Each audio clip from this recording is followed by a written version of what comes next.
ప్రభువైన గ్రామస్తులకు విజయవాడ అయోధ్య నగర్ గ్రామ ప్రజలకు మరి ఒక చక్కటి మాట మరి తెలియజేయడం ఎవరగా ప్రియులారా, పరిశుద్ధ గ్రంథం లేఖనాలు ఇలా సెలవిస్తున్నాయి. ఒకడు లోకమంతా సంపాదించుకొని తన ప్రాణమును పోగొట్టుకుని ఇలా వారికి ఎన్ని ప్రయోజనం. నిజంగా మనిషి బ్రతకడానికి ఎన్నో పాట్లు పడుతున్నాడు. తన భార్య పిల్లలు విడిచిపెట్టి అనేకమైన దూర ప్రయాణం చేస్తున్నాడు. మరి ఎందుకు ఈ దూర ప్రయాణం అంటే డబ్బు సంపాదించాలి, ఏదో సుఖపడాలి, ఏదో జీవించాలి, ఈ భూమి శాశ్వతం అని అనుకుంటున్నాడు. కానీ మానవ జీవితంలో దేవుడు ఒక మంచి మాట రాయించాడు.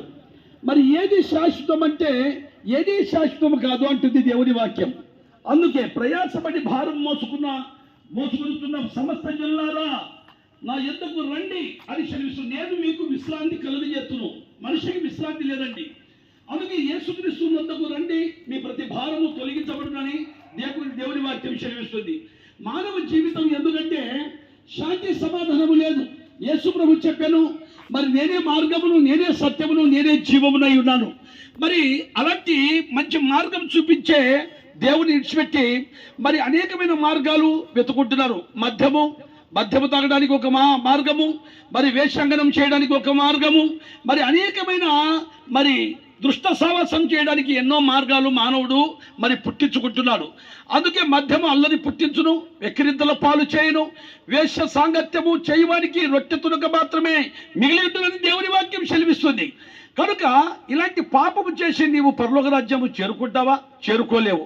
అందుకే మరి పరిశుద్ధ గ్రంథము లేఖనాలు సెలవిస్తున్నాయి, యేసు రక్తము ప్రతి పాపము నుండి మనలను పవిత్రులుగా చేయును.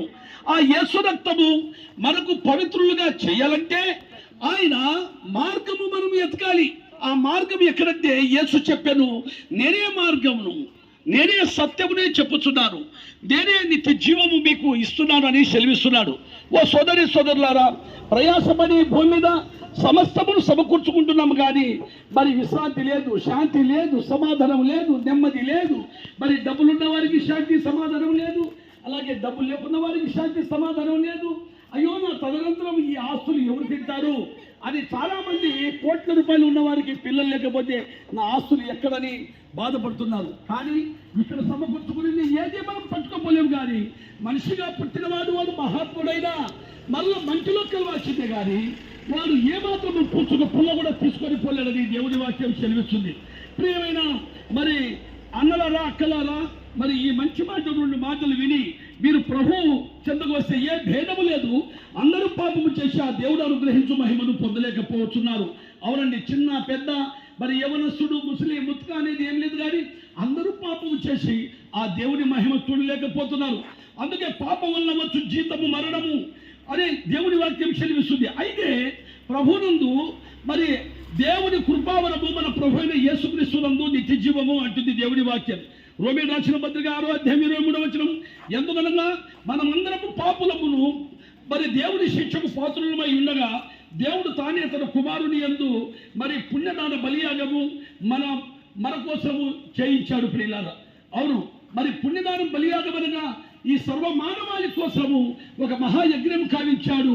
అందుకే మన కొరకు ఆయన శిలువలో, కర్వలి శిలువలో ఆయన రక్తం కాల్చాడు. మన కొరకు ఆ శిలువలో మరణించి తిరిగి లేచాడు. సోదరులారా, మరి విజయవాడ పట్టణంలో మరి ఈ గ్రామ ప్రజలకు తెలియజేయడం ఏమంటే, మరి యేసుక్రీస్తునందు నిత్య జీవం ఉంది. ఆ నిత్య జీవము, ఆ కృపావరము మీరు పొందుకోవాలంటే మీరు నేడే రక్షణ సమయం.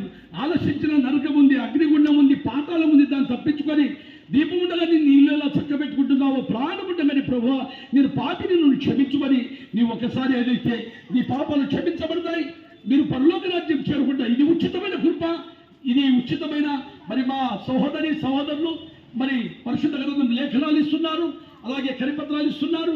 వాటిలో చదవండి, సత్యాన్ని గ్రహించండి, మరి గ్రహించి పరలోక రాజ్యం సొంతం చేసుకుంటారని చెప్తూ ఈ మాటలు ముగిస్తున్నాం. మరి ప్రార్థన మీ కొరకు.